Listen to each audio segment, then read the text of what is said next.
ওই দিন আজহারি সাহেব, মিজানুর রহমান আজহারি সাহেব, আজহারি সাহেব বলছে একদল খাইছে আরেক দল খাওয়ার জন্য রেডি হয়ে আছে। এই কথা বলার পরে যারা এখন চাঁদাবাজি করে তাদের মাথা গরম হয়ে গেছে।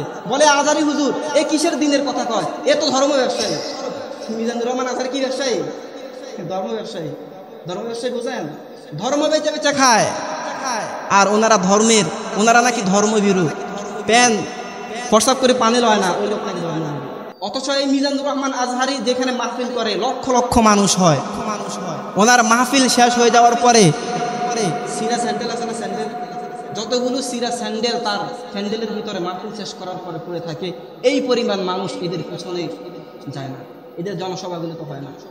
কারণ এখন হুজুর তো এতদিন ভালো ছিল, এতদিন তো হুজুর ভালো, এখন কেন হুজুর খারাপ হয়েছে? কারণ হুজুর এমন কথা বলছে যে কথা তাদের ক্ষমতায় যাওয়ার বিপরীত। তারা এই কথা বলার কারণে মানুষ সতর্ক হয়ে গিয়েছে, মানুষ এদেরকে স্বৈরাচার মনে করে। মানুষ বলে এক স্বৈরাচার গেছে আরেক স্বৈরাচার আসতেছে, এই জন্য মানুষ এদের থেকে একটু সরে থাকে। এই জন্য হুজুর এখন ভালো না, হুজুর এখন তো আর আওয়ামী লীগ ক্ষমতা নেয় নাকি? আওয়ামী লীগ তো এখন পলানেতে ব্যস্ত, এখন তারা ক্ষমতায় নেয়। কিন্তু এখন আমরা দেখছি ওই যে আগের চাঁদাবাজি, এখনো সেই চাঁদাবাজি বন্ধ হয় নাই। আগে যেখানে টেন্ডারবাজি চলতো সেখানে এখনো বন্ধ হয় নাই।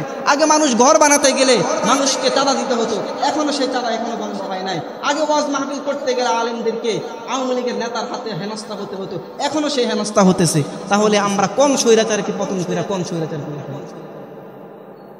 ক্ষমতা এমন একটা জিনিস, আল্লাহ রাব্বুল আলামিন এই জন্য বলেছে ক্ষমতা পেলে উন্মাদ হয়ে যেও না, পাগল হয়ে যেও না। ক্ষমতা পেলে পিছনের দিকে তাকানোর সময় নাই। বলো এমন একটা সময় আসবে তুমি পালানোর মতো জায়গা পালাবে। এখন বলেন স্বৈরাচারকে তো পতন করছেন, এখন কে করছে এই চাঁদাবাজি? কারা করছে এখন? এখন হুজুররা যদি এই কথা কয়, বলে হুজুর আপনি রাজনীতির কথা বলেন, রাজনীতি কথা করার আপনাকে অধিকার দিচ্ছে। আল্লাহ রাব্বুল আলামিন কোরআনে এগুলো বুঝিয়েছেন যে মানুষ তোমরা ফেরাউনের মতো অহংকার উদ্যত হয়ে স্বৈরাচার হয়ে যেও না। কোরআনের কথা শুনলে গায়ে আগুন ধরে। বালাগাল উলা বিকামালিহি কাশাফাত দুজা বিজামালিহি হাসানাত জামিউ খিসালিহি সাল্লু আলাইহি ওয়া আলিহি ইলাহি আবদাকাল আসি أتاك مقرا بالذنوب قد دعاك بلغ العلا بكماله كشف الدجى بجماله حسنت جميع خصاله صلوا عليه وآله معزز محترم مسلم عظام আল্লাহ রাব্বুল আলামিনের দরবারে শুকরিয়া জ্ঞাপন করি যে মহান রাব্বুল আলামিন আল্লাহ সুবহানাহু ওয়া তাআলা পবিত্র জুমার দিন দুনিয়াবী সমস্ত কাজ থেকে আমাদেরকে ফারেক করে অবসর রেখে রাব্বুল আলামিন আল্লাহর ইবাদত করার জন্য, ইতাআত করার জন্য মসজিদে এসে আমাদের সবাইকে সমবেত হওয়ার তৌফিক দান করেছেন। এজন্য সবাই রাব্বুল আলামিনের দরবারে অন্তরস্থল থেকে কালিমাতুশ শুকর আদায় করি, আলহামদুলিল্লাহ। বিগত সপ্তাহ আমরা সবাই সুস্থতার সাথে আল্লাহ রাব্বুল আলামিনের ইতাআত করেছি, মসজিদে এসে 5 ওয়াক্ত নামাজ পড়েছি, জুমার নামাজ আদায় করেছি। আকস্মিকভাবে যা আমরা কল্পনা করিনি আল্লাহ রাব্বুল আলামিন সেটা আমাদের থেকে ঘটিয়েছেন। আমরা হয়তো অনেকে ভেবেছি মুরব্বিরা দুনিয়া থেকে চলে যাব, কিন্তু আল্লাহ রাব্বুল আলামিন আমাদের থেকে শিশুকে দুনিয়া থেকে নিয়ে গিয়েছেন। এটাই রবের খেলা, এটাই হলো রবের নিয়ম। দুনিয়াতে আসার সিরিয়াল আছে কিন্তু চলে যাওয়ার কোনো সিরিয়াল নেই। বাবা আগে আসে, এরপর ছেলে, সন্তান, নাতি পুতি যারা আসে তারা সিরিয়ালে আসে। মৃত্যুর সময় দাদার আগে নাতি মৃত্যুবরণ করে। আল্লাহ রাব্বুল আলামিন এভাবে মৃত্যুকে সাজিয়েছেন এই জন্য যে মানুষ যেন মৃত্যু থেকে নিজেরা উপদেশ হাসিল করতে পারে। দুনিয়াতে মানুষ যেন এভাবে চলে, এমনভাবে চলাফেরা করে, অহংকার মুক্তভাবে দুনিয়ায় যেন মানুষ চলে। মানুষ যেন দুনিয়া পেয়ে এমন হয়ে না যায়, অহংকারী হয়ে না যায় পাগলের মতো হয়ে না যায়, উন্মাদ না হয়ে যায়, দুনিয়াটাই আমার সব, এই দুনিয়ায় আমার সব কিছু, এমন যেন মানুষ চিন্তাতেও না। দুনিয়াতে মানুষ ধ্বংস হয় একমাত্র কারণ, একটা কারণ, ধ্বংস হওয়ার অন্য কোনো কারণ নাই। প্রত্যেকটা মানুষ দুনিয়াতে ধ্বংস হওয়ার জন্য যদি একটা গুণ থাকে সেটাই যথেষ্ট।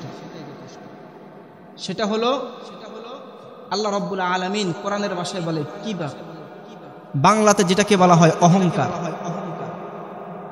এই অহংকার এমন একটা বস্তু, এমন একটা জিনিস, এই অহংকার যদি কারো মধ্যে থাকে তাহলে ওই মানুষ দুনিয়াতে সবচাইতে বেশি ক্ষতিগ্রস্ত হবে এবং মৃত্যুর উপরে সে জাহান্নামে চলে যাবে।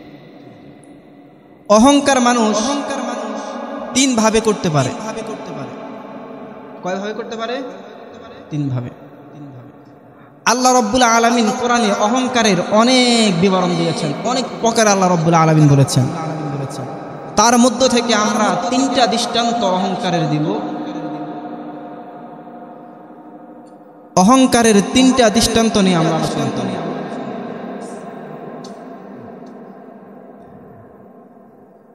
এক নাম্বার, আল্লাহ রাব্বুল আলামিন কোরআনুল কারীমে সূরাতুল বাকারাতে এক মহা অহংকারীর বিবরণ দিয়েছেন। মানুষ অহংকার তিন ভাবে করতে পারে। এক নাম্বার অহংকার মানুষ করে জ্ঞান, ইলমের বড়াই। ইলমের বড়াই করার কারণে মানুষ অহংকারী হয়ে যায়। দুই নাম্বার, মানুষ অহংকারী হয়ে যায় ক্ষমতার কারণে, রাজত্বের কারণে, ক্ষমতার কারণে, পাওয়ারের কারণে মানুষ অহংকারী হয়ে যায়। তিন নাম্বার, মানুষ অহংকারী হয়ে যায় অর্থ সম্পদ, ধন দৌলত পাওয়ার কারণে। আল্লাহ রাব্বুল আলামিন কোরআনুল কারীমের সূরাতুল বাকারার 34 নম্বর আয়াতের মধ্যে ইলমের কারণে, জ্ঞান গরিমা থাকার কারণে যে অহংকারী হয়, অহংকারী হওয়ার পরিণাম কি, এর ফলাফল কি, আল্লাহ রাব্বুল আলামিন সুন্দরভাবে বর্ণনা করছেন। আল্লাহ রাব্বুল আলামিন কোরআনুল কারীমের সূরাতুল বাকারার 34 নম্বর আয়াতে বলেন, وَإِذْ قُلْنَا لِلْمَلَائِكَةِ اسْجُدُوا لِآدَمَ فَسَجَدُوا إِلَّا إِبْلِيسَ أَبَى وَاسْتَكْبَرَ وَكَانَ مِنَ الْكَافِرِينَ। আল্লাহ রাব্বুল আলামিন বলে, দুনিয়ার মানুষ দুনিয়াতে ইলমের কারণে, জ্ঞানের কারণে, বড়ত্বের কারণে সবচেয়ে বড় যে অহংকারী ছিল তার নাম হলো ইবলিস। ইবলিস এমন অহংকারী ছিল, আমি আল্লাহ রাব্বুল আলামিন তাকে ইলমও দিয়েছি, তাকে জ্ঞানও দিয়েছি, এর উপরে তাকে পরীক্ষা করার জন্য আমি আল্লাহ রাব্বুল আলামিন হযরত আদম আলাইহিস সালাতু ওয়াস সালামকে বানালাম।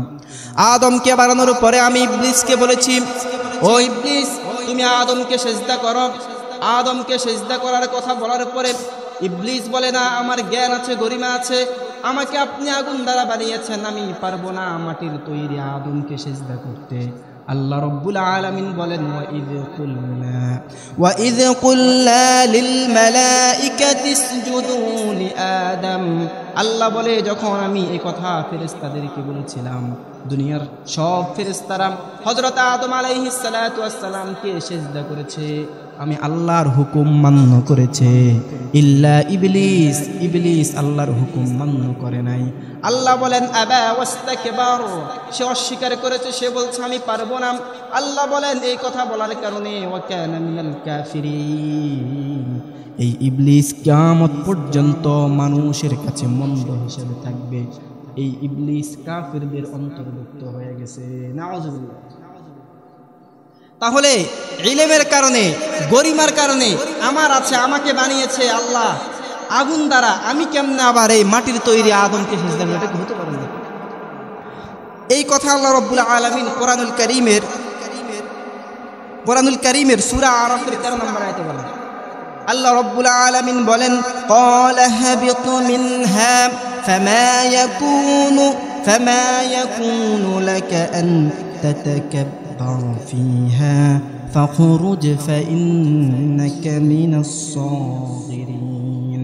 আল্লাহ রাব্বুল আলামিন বলেন, যখন ইবলিস এই কথা বলেছে, এই কথা বলার পরে আমি রব্বুল আলামিন ইবলিসকে বলেছি, না না, তুমি যেহেতু আমার আদেশ মান্য করো নাই, তুমি তোমার জ্ঞানের গরিমা দেখিয়েছ, তোমাকে আমি যা দ্বারা সৃষ্টি করেছি তার অহংকার দেখিয়েছ, সুতরাং আমার জান্নাতে তুমি যাইতে পারবে না, আমার জান্নাতে তুমি থাকতে পারবে না, যাও তুমি জাহান্নাম, জান্নাত থেকে বের হয়ে জাহান্নামে চলে যাও। নাউজুবিল্লাহ। এক নাম্বার, তাহলে আমরা পেলাম দুনিয়াতে ইবলিস যে অহংকারী হয়েছে, সে জ্ঞানের গরিমা দেখিয়েছে, তাকে আল্লাহ সৃষ্টি করেছে আগুন দ্বারা আর আদমকে সৃষ্টি করেছে মাটি দ্বারা, সে এটা মেনে নিতে পারে না। এই জন্য আল্লাহ বলেছে, তুমি যা দ্বারা আমি তোমাকে সৃষ্টি করেছি, চাই তুমি মাটি দ্বারা হোক আর আগুন দ্বারা হোক, আমি আল্লাহ তোমাকে আদেশ করেছি তুমি সিজদা করবে আদমকে, আদমকে সিজদা করো নাই, অহংকার করেছ, তো কিয়ামত পর্যন্ত তুমি জাহান্নামী অভিশপ্ত হয়ে থাকবা, কিয়ামত পর্যন্ত মানুষ তোমাকে শয়তান বলে ডাকবে। কি বলে ডাকবে? শয়তান। আল্লাহ রাব্বুল আলামিন এই কথা, এই আলোচনা আমাদের মধ্যে এনে কি বুঝাতে চেয়েছেন? আল্লাহ এ কথাই বুঝাতে চেয়েছেন, দুনিয়াতে চলবা, দুনিয়াতে মানুষকে সবাইকে আল্লাহ ব্রেন, জ্ঞান, শক্তি বেশি দিবে এমন না, তোমাকে আল্লাহ জ্ঞান দিয়েছে, তোমাকে আল্লাহ শক্তি দিয়েছে, এই বলে তুমি অহংকার হবা, অহংকারী হয়ে যাবা, এমন করলে চলবে না, ইবলিসের মতো জাহান্নামে যেতে হবে। দুই নাম্বার, মানুষ অহংকারী হয় কখন? মানুষ দ্বিতীয় নাম্বার অহংকারী হয় মানুষ ক্ষমতা পেলে। কি পেলে? আল্লাহ রাব্বুল আলামিন দুনিয়াতে এমন একজন অহংকারী ক্ষমতাসীনকে দুনিয়ায় প্রেরণ করেছেন, যে 200 বছর পর্যন্ত ক্ষমতার মসনদে ছিল, রাজত্বে ছিল, তার নাম হলো ফেরাউন। ফেরাউনকে আমরা তো সবাই চিনি নাকি? নাম শুনছি। এই ফেরাউন আল্লাহ রাব্বুল আলামিন তাকে রাজত্ব দিয়েছে। রাজত্ব 1 বছর, 2 বছর, 3 বছর, 4 বছর নয়, 200 বছর পর্যন্ত সে ক্ষমতার মালিক ছিল।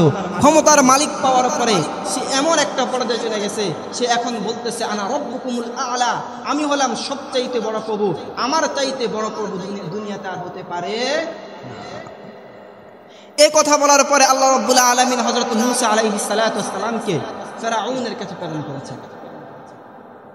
আল্লাহ রাব্বুল আলামিন মূসা আলাইহিস সালাতু ওয়াস সালামকে ফিরআউনের কাছে প্রেরণ করার পর ফিরআউনের কাছে গিয়ে হযরত মূসা আলাইহিস সালাতু ওয়াস সালাম বলে, ও ফিরআউন, তুমি যে নিজেকে খোদা দাবি করো, তুমি যে বলো তুমি খোদা, তুমি যে বলো এই রাজত্বের মালিক তুমি, না না, তুমি খোদা হতে পারো না, তুমি বড় প্রভু হতে পারো না।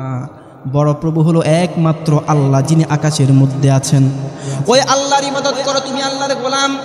এই কথা বলার পরে ফিরআউন হযরত মূসা আলাইহিস সালাতু ওয়াস সালামের সাথে ঠাট্টা মশকারি করতে শুরু করেছে। আর মূসা আলাইহিস সালাতু ওয়াস সালামকে ফিরআউন বলে, আল্লাহ রাব্বুল আলামিন কোরআনুল কারীমে সূরাতুশ শুআরা এর 23 নম্বর আয়াতে রব্বুল আলামিন বলেন, ক্বালা ফিরআউন ওয়া মা রব্বুল আলামিন। ফিরআউন বলে, ও মূসা, তুমি যে রবের দাওয়াত দাও, আমাকে বলো তোমার রবের ইবাদত করার জন্য, তোমার রব আবার কে? রব্বুল আলামিন আবার কে? আমি রব চিনি না। নাউযুবিল্লাহ। সে বলে, আমি রব চিনি না, রব আবার কে? রব কে? তুমি আবার কোন রবের দাওয়াত দাও? আমি তো হলাম সবচাইতে বড় রব, আমার চাইতে বড় রব হতে পারে না।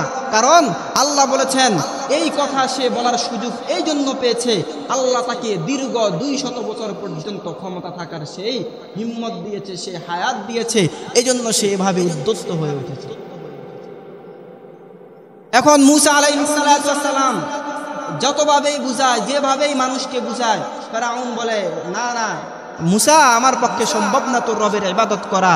এখন ফিরআউন দেখতেছে মূসা আলাইহিস সালাতু ওয়াস সালাম মানুষদেরকে বুঝিয়ে বুঝিয়ে মূসার দ্বীনের দিকে নিয়ে যাচ্ছে। এখন ফিরআউনের মাথাটা পুরো নষ্ট। মূসাকে যে কোনো ভাবেই দমিয়ে দিতে হবে, মূসাকে রাখা যাবে না। কারণ এই মূসা যদি থাকে, আমার যে 200 বছরের রাজত্বটা ধ্বংস করে ফেলবে। এরপরে ফিরআউন চিন্তা ভাবনা করার পরে তার মন্ত্রী সভাদেরকে নিয়ে বসলে, এখন কি করা? এই মূসা যেভাবে আমার ধর্মের বিরুদ্ধে লাগছে, আমি যে খোদা, আমি যে প্রভু, মানুষ আমার ইবাদত করে, এটা তো বেশি দিন মনে হয় টিকবে না। এখন কি করা? সবাই পরামর্শ দিল।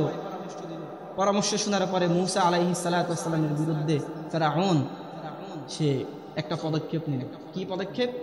কোরআনুল কারীম আল্লাহ রাব্বুল আলামিন বলেন, আল্লাহ রাব্বুল আলামিন কোরআনুল কারীমের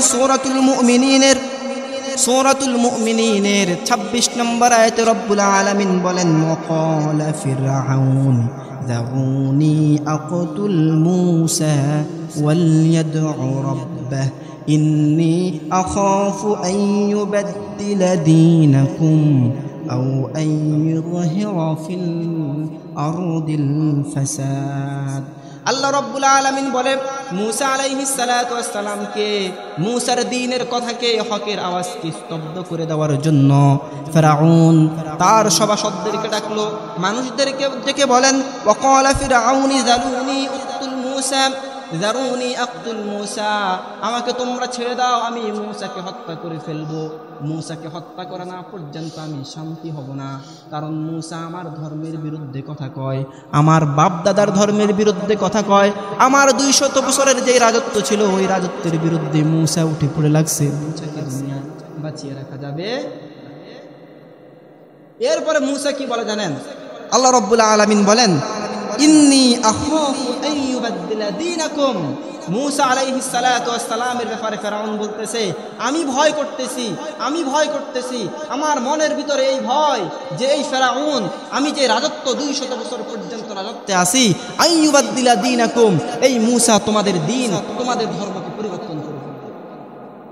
দুনিয়ার সব স্বৈরাচার, সব ক্ষমতাসীনদের একটাই ভয়, হায় হায় কে জানি আমার ক্ষমতার বিরুদ্ধে দাঁড়ায় যায়, কে জানে আমার ক্ষমতা শেষ করে ফেলে, কার কারণে জানি আমার ক্ষমতা শেষ হয়ে যায়। 200 বছর ক্ষমতা পাইছে, 200 বছর, 5 বছর ক্ষমতার জন্য পাগলের মতো হয়ে যায়, যত মানুষ মারার প্রয়োজন সব মানুষ মেরে সমান করে ফেলবো, এরপর আমাকে 5 বছর ক্ষমতা দেবে। এখন বলেন এই যুগের স্বৈরাচাররা 10 বছর, 15 বছর, 20 বছর ক্ষমতা পাইলে এই পরিমাণ স্বৈরাচার হতে পারে, আর ফিরআউন 200 বছর ক্ষমতায় ছিল, তার কি পরিমাণ পাওয়ার ছিল, কোন দিক দিয়ে তার পাওয়ার সে খাটায় নাই, মূসা আলাইহিস সালাতু ওয়াস সালামকে মেরে ফেলবে। কারণ কি? কারণ হলো একটা, আইয়ুবাদদিলা দীনাকুম, আমি যে মতবাদ কায়েম করতেছি, আমি যে মতবাদ মানুষের উপরে চাপিয়ে দিয়েছি, আমি যে খোদা দাবি করছি, আমি যে বলেছি আনা রাব্বুকুমুল আলা, আমি যে বড় প্রভু দাবি করেছি, এই দাবি করার বিরুদ্ধে যে মূসা দাঁড়িয়েছে, মূসাকে বানিয়েছে। আল্লাহ রাব্বুল আলামিন কোরআনুল কারীমে এই কথা বলেছেন, মানুষ ক্ষমতা পেলে অহংকারী হয়ে যায়, মানুষ ক্ষমতার ছোঁয়া, এটা এমন একটা মারাত্মক ভাইরাস, এটা কারো নাকে লাগলে, কারো নাকে ক্ষমতার ছোঁয়া লাগলে সে উন্মাদ হয়ে যায়, পাগল হয়ে যায়। কেউ ক্ষমতা পেয়ে বসলে তার ভবিষ্যতে কি হবে সে চিন্তা করে না, তার ভবিষ্যতে কি পরিণাম হতে পারে চিন্তা করে না। আল্লাহ এই জন্য কোরআনে বলে দিয়েছে যে তোমরা দেখো ফিরআউনের কি অবস্থা হয়েছে, ফিরআউন কিভাবে বাজেভাবে সে অধপতন হয়েছে, তোমরা কোরআন থেকে শিক্ষা গ্রহণ করো। আমরা এখান থেকে শিক্ষা গ্রহণ করার অনেক কিছু আছে। আমাদের দেশের প্রেক্ষাপট পরিবর্তন হয়েছে, আমাদের দেশের প্রেক্ষাপট ক্ষমতার অদল বদল হয়েছে, আমরা দেখছি, জানি। আমরা আগে মনে করতাম আওয়ামী লীগ স্বৈরাচার, কি বলেন স্বৈরাচার, এই বলে তো আমরা ক্ষমতা থেকে বিদায় করছি, এটাই তো নাকি? স্বৈরাচারই করছে, মানুষকে শান্তিতে ঘুমাইতে দেয় নাই, মানুষের উপর অত্যাচার করছে, কেউ বাড়ি বানাতে পারে না, ঘর বানাতে পারে না, চাঁদাবাজি করে, আলেমদেরকে স্বাধীনভাবে কথা বলতে দেয়। কিন্তু ক্ষমতা, আল্লাহ রাব্বুল আলামিন যে কোরআনে বলেছেন, ক্ষমতা এমন একটা জিনিস, এটা যার নাকের ঘ্রাণ লাগে সে উন্মাদ হয়ে যায়, পাগল হয়ে যায়, সে কি করবে, সে আকাশে উঠতে চায়। এখন তো আর আওয়ামী লীগ ক্ষমতা নেই নাকি? আওয়ামী লীগ তো এখন পলানেতে ব্যস্ত, এখন তারা ক্ষমতায় নাই। কিন্তু এখন আমরা দেখছি ওই যে আগের চাঁদাবাজি, এখনো সেই চাঁদাবাজি বন্ধ হয় নাই। আগে যেখানে টেন্ডারবাজি চলতো সেখানে এখনো বন্ধ হয় নাই। আগে মানুষ ঘর বানাতে গেলে মানুষকে চাঁদা দিতে হতো, এখনো সেই চাঁদা এখনো বন্ধ হয় নাই। আগে ওয়াজ মাহফিল করতে গেলে আলেমদেরকে আওয়ামী লীগের নেতার হাতে হেনস্থা হতে হতো, এখনো সেই হেনস্থা হতেছে। তাহলে আমরা কোন স্বৈরাচারকে পতন করে কোন স্বৈরাচারকে? ক্ষমতা এমন একটা জিনিস, আল্লাহ রাব্বুল আলামিন এই জন্য বলেছে ক্ষমতা পেলে উন্মাদ হয়ে যেও না, পাগল হয়ে যেও না। ক্ষমতা পেলে পিছনের দিকে তাকানোর সময় নাই, বলো এমন একটা সময় আসবে তুমি পালানোর মতো জায়গা পাবে। এখন বলেন স্বৈরাচারকে তো পতন করছেন, এখন কে করছে এই চাঁদাবাজি? কারা করছে এখন? এখন হুজুররা যদি এই কথা কয়, বলে হুজুর আপনি রাজনীতির কথা বলেন, রাজনীতি কথা করার আপনাকে অধিকার দিচ্ছে। আল্লাহ রব্বুল আলামিন কোরআনে এগুলো বুঝিয়েছেন যে মানুষ তোমরা ফেরাউনের মতো অহংকার উদ্যুক্ত হয়ে স্বৈরাচার হয়ে যেও না। কোরআনের কথা শুনলে গায়ে আগুন ধরে। আমরা মনে করতাম বিএনপির মানুষ হায় হায় দেশে ইসলামের পক্ষে কথা কয়, ইসলামের জন্য পাগল। ওই দিন আজহারি সাহেব, মিজানুর রহমান আজহারি সাহেব, আজহারি সাহেব বলছে এক দল খাইছে আরেক দল খাওয়ার জন্য রেডি হয়ে আছে। এই কথা বলার পরে যারা এখন চাঁদাবাজি করে তাদের মাথা গরম হয়ে গেছে। বলে আজহারি হুজুর এ কিসের দিনের কথা কয়, এ তো ধর্ম ব্যবসায়ী। মিজানুর রহমান আজহারি কি ব্যবসায়ী? ধর্ম ব্যবসায়ী। ধর্ম ব্যবসায়ী বুঝেন, ধর্ম বেচে বেচে খায়। আর ওনারা নাকি ধর্মভীরু। প্যান প্রস্রাব করে পানি লয় না, ওই লোক নাকি ধর্মভীরু। অথচ এই মিজানুর রহমান আজহারি যেখানে মাহফিল করে লক্ষ লক্ষ মানুষ হয়, ওনার মাহফিল শেষ হয়ে যাওয়ার পরে সিরা স্যান্ডেল আছে না, স্যান্ডেল, যতগুলো সিরা স্যান্ডেল তার স্যান্ডেলের ভিতরে মাহফিল শেষ করার পরে পড়ে থাকে। এই পরিমাণ মানুষ এদের পিছনে যায় না, এদের জনসভাগুলো তো হয় না। কারণ এখন হুজুর তো এতদিন ভালো ছিল, এতদিন তো হুজুর ভালো, এখন কেন হুজুর খারাপ হয়েছে? কারণ হুজুর এমন কথা বলছে যে কথা তাদের ক্ষমতায় যাওয়ার বিপরীত। তারা এই কথা বলার কারণে মানুষ সতর্ক হয়ে গিয়েছে। মানুষ এদেরকে স্বৈরাচার মনে করে। মানুষ বলে এক স্বৈরাচার গেছে আরেক স্বৈরাচার আসতেছে, এই জন্য মানুষ এদের থেকে একটু সরে থাকে। এই জন্য হুজুর এখন ভালো না, হুজুর ধর্ম। ফেরাউনকে আল্লাহ পতন করেছে এই কারণে যে মূসা যে হক কথা বলেছে এই কথাকে থামিয়ে দেওয়ার চেষ্টা করেছে ফেরাউন। যুগে যুগে ফেরাউনরা যারা ইসলামের ক্ষতি করতে চাইবে আল্লাহ এদেরকে ধ্বংস করবে, এটা নিশ্চিত। লিখে রাখেন, ধ্বংস হবে নিশ্চিত। এরপর আল্লাহ রব্বুল আলামিন কোরআনুল কারীমে বলেন, আল্লাহ রব্বুল আলামিন কোরআনুল কারীমের মধ্যে বলেন, ক্বালা আনা রাব্বুকুমুল আ'লা ফাআখাযাহুল্লাহু নাকালাল আখিরাতি ওয়াল উলা। ফেরাউন ক্ষমতা পেয়ে অহংকার করেছে। আমি আল্লাহ রব্বুল আলামিন ফেরাউনকে দুনিয়াতে ধ্বংস করেছি, এমনভাবে ধ্বংস করেছি দুনিয়ার সব মানুষ কিয়ামত পর্যন্ত জানবে ফেরাউনকে আমি কিভাবে বাজেভাবে নীল নদের মধ্যে, নীল দরিয়ার মধ্যে ফেলে আমি ধ্বংস করেছি। এরপর আল্লাহ বলেন ফাআখাযাহুল্লাহু নাকালাল আখিরা, আমি আল্লাহ আখিরাতে ফেরাউনকে জাহান্নামের মধ্যে দিব। এই ফেরাউন আখিরাতে কিয়ামতের দিন জাহান্নামের মধ্যে দিবে। আল্লাহ রব্বুল আলামিন এই কথা বলে আমাদেরকে বুঝান। রব্বুল আলামিন বলেন ইন্না ফি যালিকা লাইবরাতান লিমান ইয়াখশা, তার মধ্যে যারা আল্লাহর ভীরু বান্দা তাদের জন্য রয়েছে শিক্ষণীয় বিষয়। আল্লাহ বলে শিক্ষণীয় বিষয় আছে। তুমি অহংকারী হয়ে গেলে হবে না, স্বৈরাচারী হয়ে গেলে হবে না। ক্ষমতার এই একটু পাওয়ার নাকের মধ্যে লাগছে, এখন তুমি আকাশে উড়বা না, না না, এটার একটা শেষ আছে, আছে না নাই? আল্লাহ রব্বুল আলামিন কোরআনুল কারীমে আরেক দৃষ্টান্ত দিয়েছেন। মানুষ অহংকারী হইলে মানুষ 3 নম্বর অহংকারী এমনভাবে হয় যে অহংকারী হলে মানুষ পাগলের মতো হয়ে যায়। দুনিয়াতে মানুষ আকাশে ওড়ে, কিন্তু মৃত্যুর পরে সে জাহান্নামে যেতে হবে কি হবে না? আল্লাহ রব্বুল আলামিন আরেকটা দৃষ্টান্ত দেন। 3 নম্বর মানুষ ক্ষমতা পেলে, 1 নম্বর মানুষ এলেমের কারণে অহংকার হয়ে যায়, 2 নম্বর মানুষ ক্ষমতার কারণে অহংকারী হয়ে যায়, পাগলের মতো হয়ে যায়, 3 নম্বর মানুষ টাকা পয়সা ধন দৌলত পেলে অহংকারী হয়ে যায়। দুনিয়াতে যত যা কিছু দেখতেছেন, এই যে সমাজের মধ্যে এত বিভেদ, এত কিছু কেন? কি কারণে? এই টাকার কারণে নাকি? এই সম্পদের কারণে? এই সম্পদের কারণে এই সমাজের মধ্যে এত হট্টগোল, এত মারামারি, এত কাটাকাটি। আল্লাহ রাব্বুল আলামিন বলে মানুষ টাকা পয়সা ধন দৌলত পেলে মানুষ আকাশে ওড়ে, মানুষ উদ্যত হয়ে যায়, মানুষ মানুষকে মানুষ মনে করে না, ভাই ভাইকে আপন রক্তের যে বন্ধন আছে সেটা দূরে ঠেলে দেয় এই টাকার কারণে, এই ক্ষমতার কারণে। আল্লাহ রাব্বুল আলামিন বলে এই টাকা পাইলে তুমি এভাবে আকাশে ওড়ো না, আমি আল্লাহ রাব্বুল আলামিন সব ধ্বংস করব। কে? আপনি তাকান, 2 ভাই ছিলেন, এক মায়ের পেটে 2 ভাই। আরে এক ভাই ছাড়া আরেক ভাই বাঁচেন না। এক ভাই বিপদে পড়লে আরেক ভাই কাঁদতে কাঁদতে পাগলের মতো হয়ে যান। কখন নিজের ভাইকে রক্ষা করবেন? নিজের কাছে টাকা পয়সা না থাকলে অন্য মানুষ থেকে ধার করে এনো, আরে আমার রক্তের ভাই, ভাইয়ের জন্য। কিন্তু এই ধন সম্পদ, অট্টালিকা, এই মোহ মায়া আপনার ভাইয়ের, ভাই ভাই যে সম্পর্ক আছে, রক্তের সম্পর্ক নষ্ট করে। কি বলেন, তাই না? সুন্দর চলতেছেন ভাই ভাই, খুব সুন্দর চলতেছেন, এক ঘরে 5-6 ভাই, 7-8 ভাই, ভাই বোনদের খুব সুন্দর চলতেছেন। কিন্তু একজন মানুষ আইসা, সমাজে সব মানুষ ভালো থাকে না, কিছু মানুষ আইসা বলতেছে 2 ভাই, ধরেন একটা উদাহরণস্বরূপ, 2 ভাই এক ঘরে থাকে, টাকা পয়সা, এক ভাই অনেক ভালো কামায়, আরেক ভাই একটু কম কামায়। আল্লাহ সবাইকে তো ভালো তৌফিক দেয় নাই। এক ভাই টাকা পয়সা বেশি, আরেক ভাই টাকা পয়সা কম। যার টাকা পয়সা কম ধরে নেন তার ছেলে সন্তান একটু বেশি, আর যার টাকা পয়সা একটু কম বেশি তার ছেলে সন্তান কম।